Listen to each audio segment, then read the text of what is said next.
he's digging up my slideshow. My name is Ryan McCoon. I'm a builder in Traverse City. I'm a private builder, and I also work with our local Habitat for Humanity. How many people here have done work with Habitat for Humanity before? Oh, I love you guys even more now.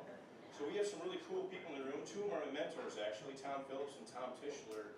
Habitat Michigan has done some really neat stuff over the years. Probably the last, what do you say, Tom, 10, 15 years? Yeah, and really leading the way with cool design, cool products. Probably the most exciting part of what Habitat does is they do it affordably, right?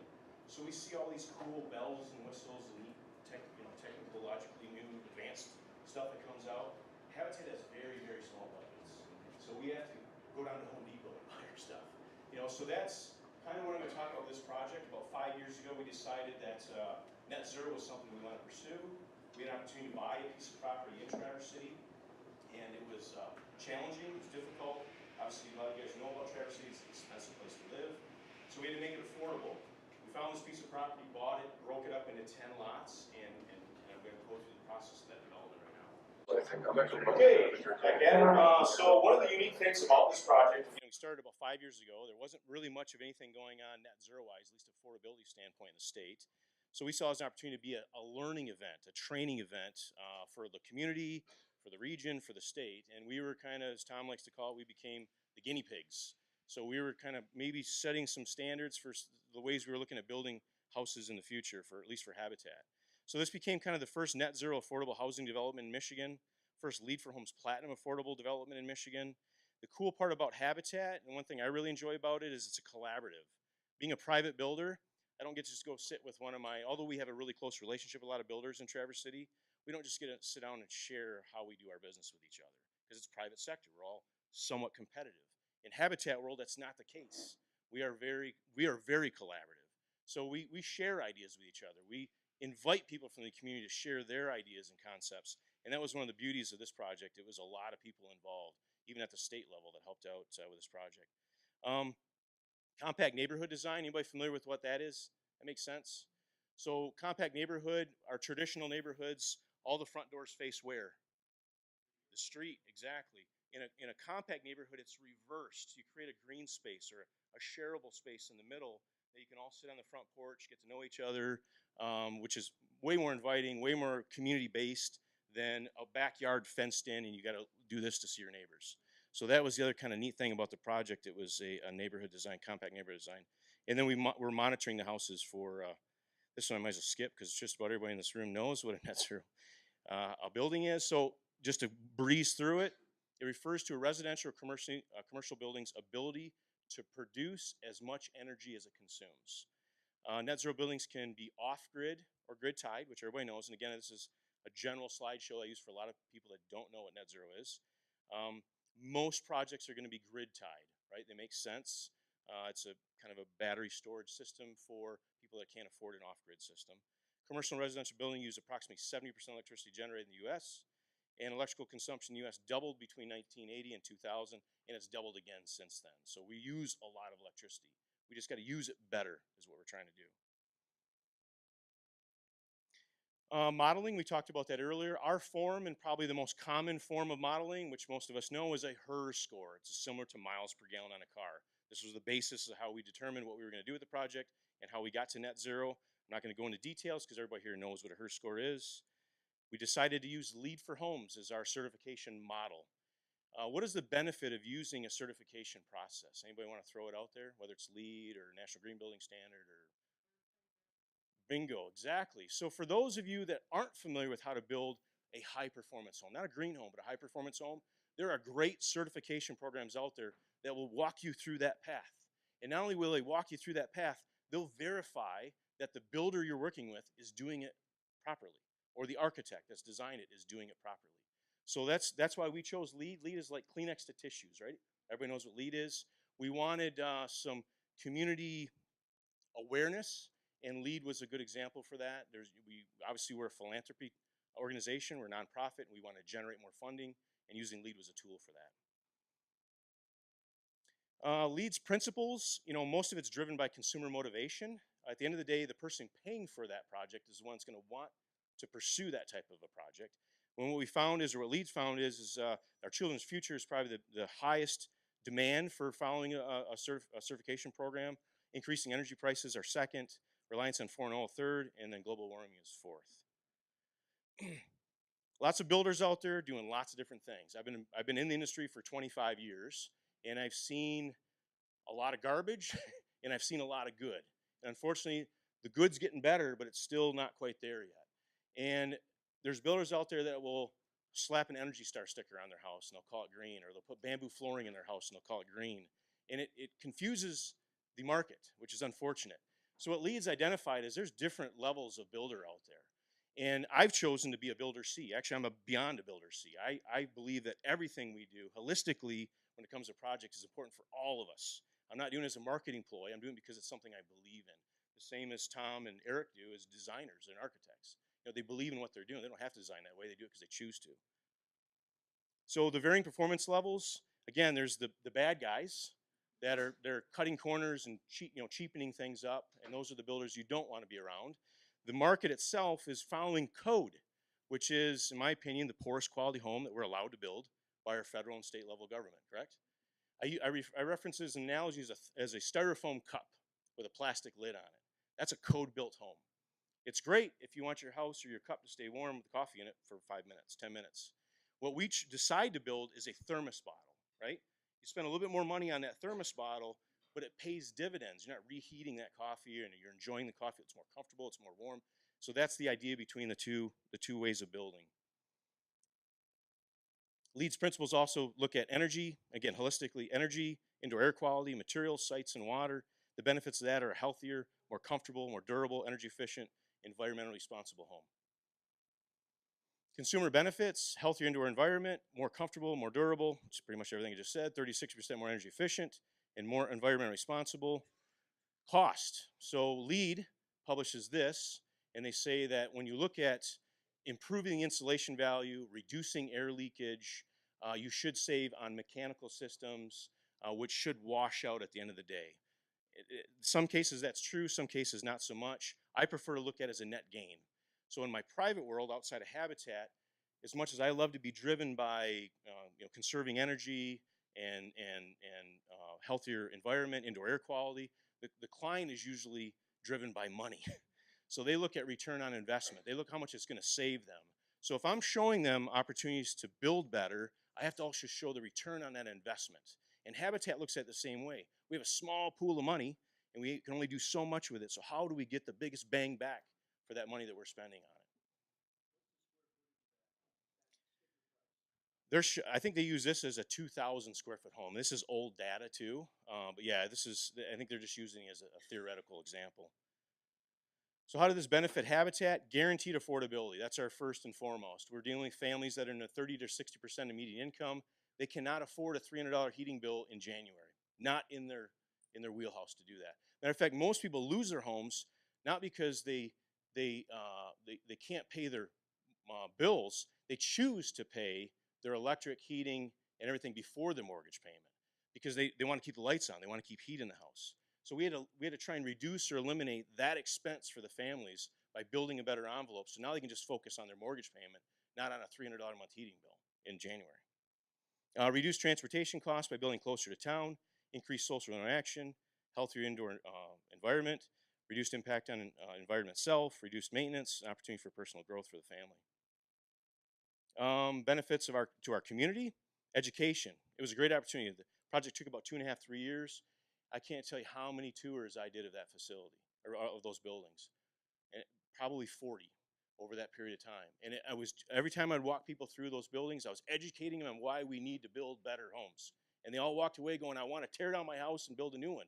I had a lot of people telling me that. They got sick of knowing they lived in a 1970 house that was drafty and horrible. So it got them excited and helped them understand the benefit of building better. How do we achieve this on a very limited shoestring budget? The first thing is reduce energy. I told you earlier about a thermos bottle, right? So we focused heavily on creating a better thermos bottle. And that had the fastest return on investment by building that better envelope. What did we do after that? We perfected number one. We went back and looked at it again and again and again, and how do we stop heat loss from happening in this house. Because that saves on solar, it saves on mechanical systems, all these things that affect what we have to do to operate that house by building a better envelope. The last thing was add renewable. So technically by building the way we did, we dropped probably our solar panel size, our array, in half of what we actually needed. And we needed to because the houses are so small, we didn't have a very large surface area to put solar panels on anyways. So we really had to look at reduction first before we added PV. So I'm just gonna go through some pictures because I love pictures. I love visual, I'm a visual guy. This is kind of starting at foundation. We use build block, ICFs, which I know Jake's in the room here and they sell, yeah, they got ICF or use ICF product. Footing, ICF block, it's an 11-inch block, 6-inch core, 2.5-inch EPS foam on the outside, creates a thermal break to our slab on the inside. So we have this raised slab. We backfill the inside of that foundation. We added 6 inches of closed cell XPS rigid foam, 3 layers of 2-inch of foam underneath there. Again, that was kind of maximizing our ROI. Plus we had the benefit of Dow Building Products donating all the foam for us. So that was nice too. That was a bonus. I would have had 2 feet of foam under there if they would have let me. But, yeah. But again, there's that point of diminishing returns. So when you model the house, like Tom was talking about earlier, is where does that diminishing return happen? Where does too much become too much on spending on foam, and then it starts making sense to move it over to renewables. So that's why 6 inches kind of became our hot zone. Actually, 4 is probably even better. But our wall system was traditional, 2x6 wall. We use a blown-in fiberglass spider insulation in the wall cavity. We air sealed the cavity.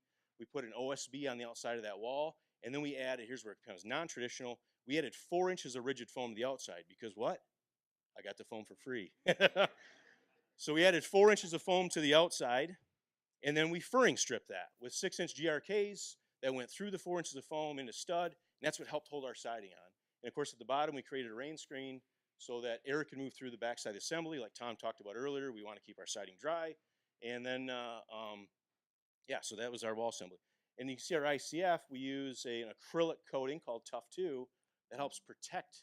Tom mentioned that earlier about where do you put the insulation on a foundation, inside or outside. With ICF, you're stuck with both. You got it on the inside and the outside, but you want to protect that foam, so we did that with an acrylic product. There's a little cross section of our wall assembly. I don't have a laser pointer, but you can see the 2x6 wall. There's the OSB sheathing. There's 1 layer of 2-inch XPS foam. The other layer's behind that window buck. I need something to attach the windows to, so we buck the outside of that window. And then our energy heels are 18 inches. We had 22 or 24 inches R80 of insulation in the attic. So when you, as a designer, you stop and think about that. How good is an 8-inch heel on a truss when you're trying to put 22 inches of insulation in the attic? Not so good. So we raised the heel up.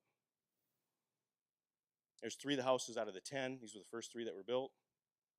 Thermal envelope. This is just looking at, again, Tom mentioned that, and I think Eric did too. Air infiltration is our enemy. Tim mentioned it too. It is a big enemy. So you got to really stop and look at how you air seal that house. Every detail in it. We use some closed cell foams, albeit because closed cell foam is expensive. I'm not a huge fan of closed cell foam. Again, it's petroleum based along with the XPS foam, but there's some cases where it does help a lot, and it is an inexpensive product to a certain degree, but we use it strategically. You see some of those just spray it everywhere. You know, the walls are full of it, the ceiling's full of it, you know, the floor's full of it. We strategically put it in certain locations throughout the house where we have air sealing issues. This was a direct vent fan for a bath or a kitchen hood, and then there was an outside outlet next to that. We also did in the attic too. You can see in that picture there. So we sprayed the tops of all of our partitions, all of our light penetrations. If you look in the way back, we did the entire perimeter of the wall. Which how many of you ever experienced ice dams on an older house? Yeah, they suck, don't they? So part of the reason why that is because you got air, hot air moving through that wall through outlets on the exterior wall, and there's nothing from stopping that hot air to move in the attic, warm the underside of your sheathing, and of course melt the snow on the roof. That stops it. There's some there's the spider, John Mansell spider blown into the wall cavity. It's a blown-in bib, and then you can see where we've air sealed our plates and our trimmers and our king studs. A little solar on the roof. This was done by Leonel Solar. There's some inverters. And there's a semi-finished. The other thing that we had to look at too, So we have micro inverters on each of those solar panels, which are great. That way, if one of the panels is not working properly, the other ones will still function. They're tied together, but yet they're still independent.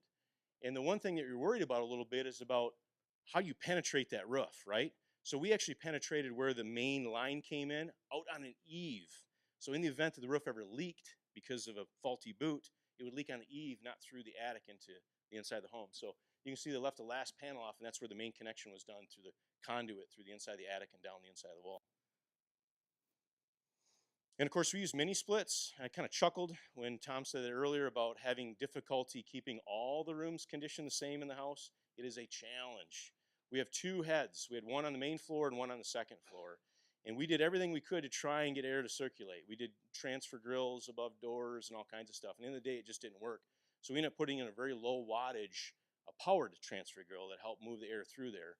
And since then, on other projects, we've actually used ducted heads now in hallways. And we build a false ceiling and then run ductwork into each of the spaces that way. There's a condenser, which we're all familiar with.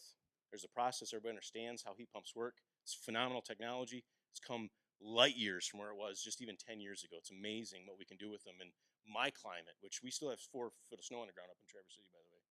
Well, maybe not. We get 1 month of snow or summer. That's all we get up there. ERV, like Tom had mentioned earlier, it's a necessity. If you're not using an ERV in your house, you are not building a good home for your client. If you're building a tight home, you have to have ventilation. You can't rely on leaks. It just doesn't work when you're building a good quality home. We've been doing 10 years. We've been, and even if it wasn't a good home, leaking is not a way to ventilate a house.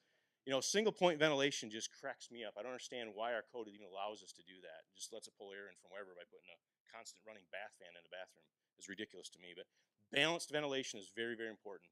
Probably one of the, if you walk away from anything, make sure you got indoor air quality is one of your top standards when you're building homes for people. Everybody understands how it works. It's a fiberglass baffle that transfers heat and moves the heat from the incoming air to the outgoing air to the incoming stream. Heat pump water heaters. I could talk about these for a long time too. We learned our lesson on heat pump water heaters. They cool the house. It's terrible. They work great, and my belief is they work good in a garage in Florida is really my perfect. Yeah, they work great in a garage in Florida because you don't have to worry about them freezing. You're pulling all that free heat out of the air. So what we've had to do here, because we install them in all these units, is we actually have to turn them to all electric in the wintertime. They were cooling the houses too much. And we're also looking at trying to do an outdoor heat system or air system so we can duct it to the outside and pull outside air into the unit. Because if you put a heat pump water heater in a home, it will cool the home down. It acts as an air conditioner. Pulls heat out of the house, exactly. Plumbing systems, again, this is LEED. It should be in every project, but this is one of LEED's principles, is reducing water consumption and how we use water. There's the houses as they're being built. The other cool thing about this is, guys, it's almost all volunteer-based. I mean, that's really the neat thing about it. When you think about it, at the end of the day, it's people that, I mean, it's frustrating sometimes to see tap, tap, tap, tap, tap, tap, tap, tap, tap, tap, about 500 times, but you know they're learning something. So that's the cool thing. But like the guys you see in that picture, these guys, this one in the forefront, he's 87 years old. It's Bruce. He's been volunteering with Habitat for 15 years, 10, 15 years. And they are core guys. These are guys that help us finish homes on every project. No, his name's not Carter. Yeah, it's not Jimmy Carter. No, he's he was a banker and retired and wanted something to do and got involved with Habitat, and it gets in your blood. And again, if you walk away from anything from my presentation, go visit your local Habitat for Humanity. I was introduced to it by my mother-in-law because she traveled with them and did women builds, and she said, you got to get involved. And I did, and it was cool. It was the best thing I ever done in my life. Triple pane windows, we're all familiar with that. Problem with triple pane windows is long ROI, right? The prices hasn't got close enough yet to double pane. So it's getting there, but great window, good technology, a little bit pricey. Lighting control is easy, simple. Occupancy sensors, timers, LED fixtures, all things we should all be doing now.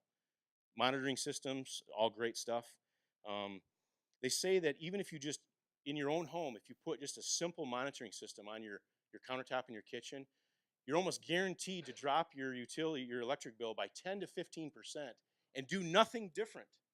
It's just now you're conscious that you're spending money on power, so you pay attention to it when you walk by the counter and you see that you're using electricity. By doing nothing different in your life, you just stop. You're forced to maybe think about turning lights off a little bit more. Blower door test, we talked about that earlier. And as I get to the end, I've got probably about 3-4 minutes left. This was the first 3 houses. This is old data. This data is probably 4 years old now, but this was starting out where we were with the project, the first 3 houses, and this is their utility bills through the first 9 months of the year, and you can see they're in the negative. That's changed considerably, and one thing Brett and I've learned is there you are, is that we've actually called them near net zero now, or near zero, because you cannot control what people do in these houses. I hate it. It drives me insane. You know, I want to punch somebody sometimes, but they don't. Yeah, I know, it's okay. Yeah, it's all right.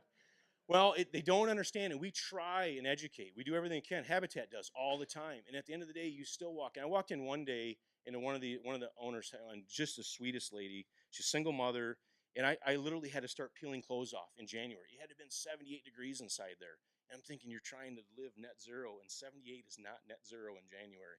But again, it's occupancy behavior we cannot control. We can build a net zero or near net zero. The occupant takes over that. So education becomes a big part of that, right? We have to educate how these people should live. So coming back, and this is kind of wrapping up for me, we talk about the cost, right? The cost benefit of solar in general. And I just use this quick analogy. Most of us, unfortunately, have to have a mortgage on our houses. Just it's the way we live. It's our society, the way we buy stuff. But the benefit of that is this. If you take a solar array, in this case it was $18,000, minus the federal tax credit, which left $12,600, that adds about $40 a month to a mortgage over 30 years, right? But what am I doing different by adding that $40 a month? I'm reducing their utility costs by $145. So if you look at it as amortization, I've dropped $105 out of their monthly expenses by adding solar panels to the house and then amortizing it over the 30-year term of the mortgage. So if you look at it in that perspective, you're saving them money from the first day that they move into the house. And these are just this is as they're completed. This is into phase 3. I think this is through 7 houses.